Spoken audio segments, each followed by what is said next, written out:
Afrovision TV. Zambia lobaki bwana matori boso lokate bozana misu bomona te. Est-ce que bomoni Afrovision 243 oya chinois noir. Hervé chinois noir alebino site onza masali mikolo balobi Afrovision 243 ya chinois noir. Vision TV na biso 243 Hervé chinois. Biso tout s'abonner ebele to landaka kaka télévision oyo mususu te kaka oyo. Hervé chinois noir. Hervé chinois noir. Hervé chinois noir. Ils sont très importants parce que dimanche, il n'y a pas des églises. L'église est athée. Donc les pasteurs vont faire l'église en ligne. Mais biso en ligne, biso en direct dans numéro 4 télévision. Nous allons bénéficier de la prière et Moussa Nanza, les pasteurs Christian Zakoumouda. Parce qu'on a bénéficié et Tikali Bino. Bonjour et bon dimanche à vous, pasteur Christian. Bonjour, merci, bon dimanche aussi à Romba. Bonjour. Tika et Sika Joame Bino. Nzamba Lola, Dieu du puissant, Dieu d'Abraham, Dieu d'Isaac, Dieu de Jacob, Dieu de la République du Congo. Le beau connaît Zali Moukoussete. Po na kobatela e matoi ne peza makasite po na koyoka kasi sengi na biso kati to sela ko bongwana to tika bongo mabe to landa Yesu Kristo pe nyonso e gozala malamu po na bomoi na biso elo na kosenga no mto zana kati na ndako na temps oyo eza temps ya distraction te ezali temps oyo ya komitala kotala nini oyo lolenge nini otambolaki lolenge nini ozali kobika etangonga oyo omoni noir sur blanc que yakaka nzambe ndako kubikisa biso yakaka nzambe ndako batela biso yakaka nzambe parce que la bamboka oyo bazana ba hôpitaux ya solo ya grave bat ba kokufa 60 000 personnes bat ba kokufa na bamboka oyo bazana très modernisé mais bat ba kokufa mais biso au na Congo c'est vrai bande komi balemi 7000 ne bachi malade et misusu pe batiki biso mais nzamba ko batela biso dans un pays de 80 millions d'habitants depuis les 80 millions d'habitants et que tous ont eu sangwa makasi ya somote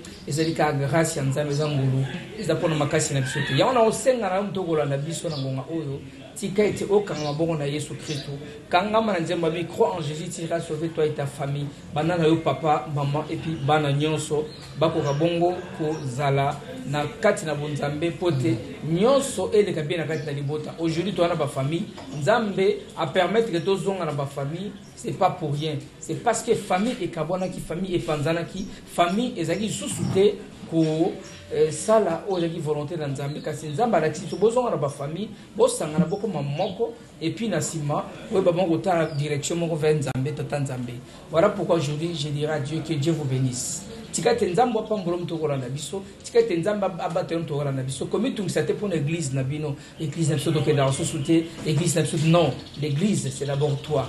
Tu vois, parce qu'il dit que ne savez-vous pas que votre corps est le temple du Saint-Esprit. Donc, yo, temple du Saint-Esprit, il dit, je n'habite pas dans des maisons faites de mes d'hommes. Dieu n'habite pas dans des temples. Il y a miné, il a construit en marbre, non. Il dit, je n'habite pas dans des maisons faites de mes d'hommes, mais il habite dans ton corps. Parce qu'il dit, ne savez-vous pas que votre corps est le temple du Saint-Esprit. Donc, là où le Saint-Esprit habite, donc Jésus-Christ est là, Dieu le Père est là. Donc, la Trinité est dans la kati, nabo inayo. Donc, Nzambe apamolope abatelo, excusez-moi. Église amune les alliés, les alinga, les alliés, église oyo, Nzambe, et sika oyo, yali bosso. Ayaki église na bosso à Jésus-Christ et Sérénissaki d'abord, c'était dans une maison, c'était pas dans un temple, c'était dans une maison. La première église de Jésus-Christ s'est réunie dans la maison, c'était pas au temple. Et le pain a été rompu à la maison, pas dans un temple. Donc, moi, on a moukété le kozananda. Nanda kunde ozongi na source le roi église primitive ndamba pambola pasteur Christian donc avant tout côté na masolo to yeli avant tout côté na masolo to yeli ba question to eto poser yo ba préoccupation na biso to nito sona makambo ya pandémie côté biso covid-19 na ko mona ona liso bonzambe na ko mona likambo ko li monde mobimba ba Bill Gates bato ba mbongo ba milliardaire ba président fort ya monde bazo koka iloko te. Tout le monde a mis spirituel ko le bana biso ni pas exacte que nzambe no mtatini maladie nzambe te Dieu a permis la fin du monde non la fin du monde nous avançons vers nous sommes dans les temps de la fin les temps de la fin est différent de la fin du monde c'est les temps de la fin comme on avait les temps de la loi les temps de la grâce vous voyez tout le monde attend de la fin mais c'est pas encore la fin du monde eza ja ba syndicat eza relaxa ki eza makambo ko salima na tango oyo mokili eza ko kona na suka na ngokwa mais tozana nous comprendre mais to comme to qui est proche to qui est vers l'enlèvement toujours qui est vers nous tendons vers l'enlèvement mais l'enlèvement malheureusement de gozola nanga l'enlèvement se fera à la vitesse d'un clin d'œil au monde ngelo na bongwana umba l'enlèvement se fera à la vitesse d'un clin d'œil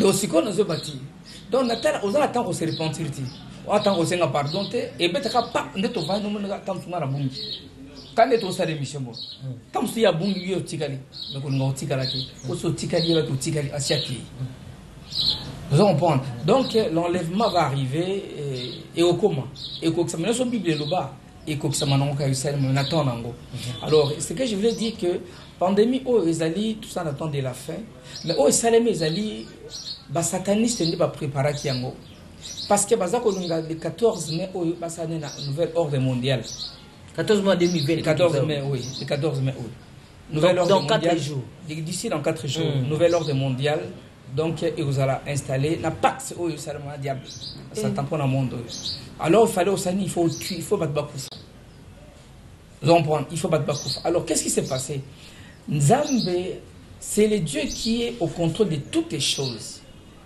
Il n'y a rien qui ne passe, qui se passe dans le monde est à nu devant Dieu, à qui nous devons rendre compte. Le monde est à nu, bien aimé ma soeur. Même sous l'eau noire là, des nacés à l'Ibanga noir, Dieu connaît le nombre de fourmis dans le monde entier. Donc, la personne a celle qui malani et pinani virus wana. Tant que nous sommes dans le laboratoire na bango parce que tout est bien tant que nous sommes dans le laboratoire na bango nzamba monaki tant que nous sommes kanisa ki na kangami na kata bona zo sala ngamo gote nzamba vana kotala azotala ndenga bandi kozwa oyo asankina oyo asankina oyo asankina nzamba za kotala et nous disons que Dieu a permis donc Dieu a permis parce que à monaki parce que si Dieu ne permet pas il va arrêter la chose et puis on sale maté onga ata le londo baki oya kotala to sa émission so nzamba permettait ite ata mutu ko ngoko tenge démarrer te ngoya te alors Dieu a permis atali yango pa moni que non bazo basala na bango ba mitema na bango yaki makasi po eboma ka batu et diminuer ka batu basala yango ebimi c'est comme Pharaon qui avait endurci le cœur de Pharaon c'était Dieu. Pharaon c'était pour que Asani comment dirais-je akzwabana na Israël na boumbu comprendre pour que abanjo comme na boumbu mais nzambe ndia sa andirisa ki cœur na pisa mutema kasi pour que nzamba tire gloire lelo covid-19 nzambe a permettre kiango amona ibongo basali yango na makanti ya kusani ya kukunza mboko nzambe zepo nzambe atire gloire nasuka nango lelo tango mupepe beti mokili mo monde entier mtakwe ko bouger babeta sur la satan na terre comme Satan est bungi et comme nini Jésus bat mon Jésus donc bino bo sali yango pote Jésus azolokumu pote Jésus bat bazongela Jésus bino tant bo sali bo kanzi zali pona batu bo sa batu côté zande po mokile zongela Yesu Kristo mokile zongela Nzambe donc lelo mokile zongela Nzambe na ba riche ba richard ba o bazala ba jet privé ba ko pumbwate donc na mito ba vali bongolo ka Nzamba sa po ba yike no mabezali auto kine wa po mokili solo ezala mutu moko ko kata pe mukoro moko mokili soki yango ba ko ka Nzambe na ba basambe te ba moko Nzambe na ba pasteur ba ko bunga ki ba ozongeli Nzambe na bango na ba frère ba pengwa ki ba zongeli Nzambe ba comprendre non to ko la to na mupelo be comme compliqué donc Nzamba tire gloire et loko yo Satan yo salaki okansaki ndo tire gloire te ezande po Yesu tire gloire aleng seka motema nao po yenda tire gloire po mokili mumeluka ye comme nao batanga ngo susute. Restez branchés sur Numérica Télévision, ne zappez surtout pas makambo minene les armées ici comme ba chèque de poule moko banga on ba le 14 mai au Tuluba éclairci biso na pour biso ba païen oyo to bika oyo comme manengo na te parce que notre comme le roi yote to na monde yo zaki comprendre émotion na biso. Donc il faut éclaircir biso le 14 mai wana. Ils ont nini en fait ils a installation nouvel ordre mondial. En fait les deux qui sujet en wana parce que na kana kusolo mingi parce que vous avez ce temps on a expliqué nouvel ordre mondial les ali donc ordre mondial mo ya sika baza ko tchana kati monde culte, monde satanique, parce qu'on imposer ordre monde n'est pas tamboli, il moko na kati ya mokilo ndé mamba ko imposer, ndé ba ko imposer. Donc il faut ça les mabongo les 14 mai à partir il y a Vatican, parce que papa annonça qui yango nga été annoncé partout que les jours là ils ont nouvel ordre mondial na pacte oyo ya baza kusala na monde oyo izosala mawana.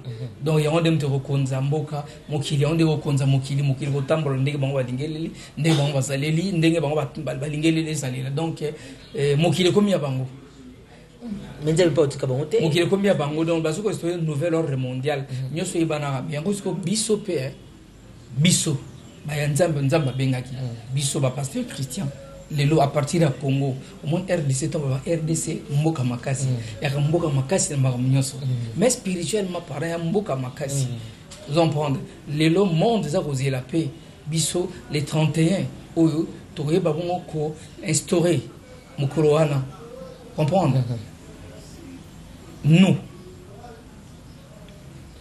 et les nations de l'ordre de l'unité sacrée. Les nations de l'ordre de l'unité sacrée. Nous. Et Mamikolo. Nous. Nous avons un ébima. Un, oui, un. Un, oui, ébima. La nation, c'est un.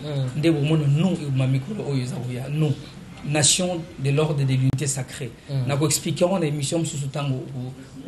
Nous, les nations de l'ordre de l'unité sacrée. Donc, c'est pour l'unité sacrée. C'est une unité depuis l'éternité. Depuis l'éternité, cette unité sacrée a toujours existé. C'est Dieu, le Tout-Puissant. Il y a Jésus-Christ, il y a le Saint-Esprit. Cette unité sacrée aujourd'hui. Et nous, cette nation-là, Oyo, tu ressembles à l'amour du prochain, tu vois. L'amour de Dieu, l'amour du prochain. Parce que l'amour, c'est résilient. C'est que tu veux qu'on fasse pour toi, fais-le pour l'autre. Donc, Bisso Pebana, tu as le matin, on va ordre, nouvel ordre mondial.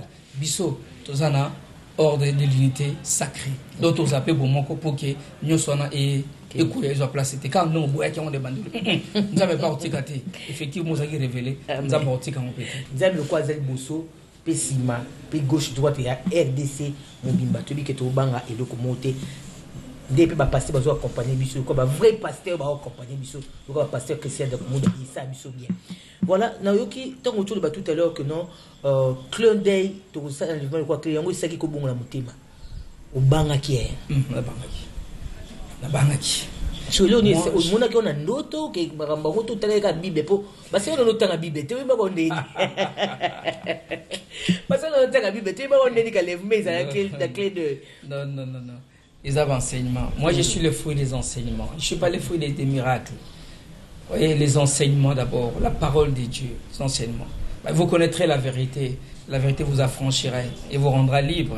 La vérité, c'est la parole de Dieu. Il faut s'accrocher à la parole de Dieu. Il faut aimer plus la parole de Dieu, pas les miracles. Aujourd'hui, c'est cette parole qui nous a aidés par rapport à la Covid-19, par rapport à des problèmes sur les catastrophes, sur les kilo. Et ça, quand on à la parole, et vous pouvez sur chimia. Sur autant la parole, et vous avez chimia, ma gamme de karamokilo.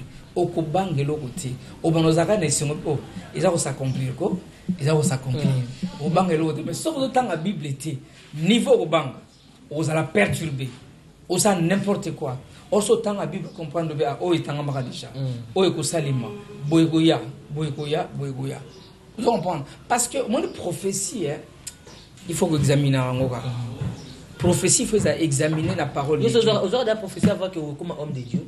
Et ça la mélange déjà dans Zélande, on a ok ou conseil moi bouto côté na mutu mo bien attend mo côté na mutu. Et ça c'est pas les villages de comme homme. Même maman Angai, la pauvre mère, maman Dorcas, il y a ça sur la télévision. Ataba babengi ba kutana dakumunda unanda kwa. Umuna papa dakumunda to moya vanda bi. Ah pasteur. Ya mama pasteur pour avoir ensemble mingi. Yeso munga na teva ba. Awana pasteur aboni pasteur na monika la mikolo on ensemble été il y a ben un pasteur atapa be benga matu kale to mone mwana okuna buna ko pasteur abi il y a ben un pasteur pasteur autant on a eu kokina noté il y a pas de bagande ngwana il y a pas de bagande ngwana et puis ngamo pena ngamo manzambe mingi na ngamo manzambe kedo bete zuba ngwa sumane bono ngamo manzambe na ngizambe ko fete biso te na ngizambe mingi parce que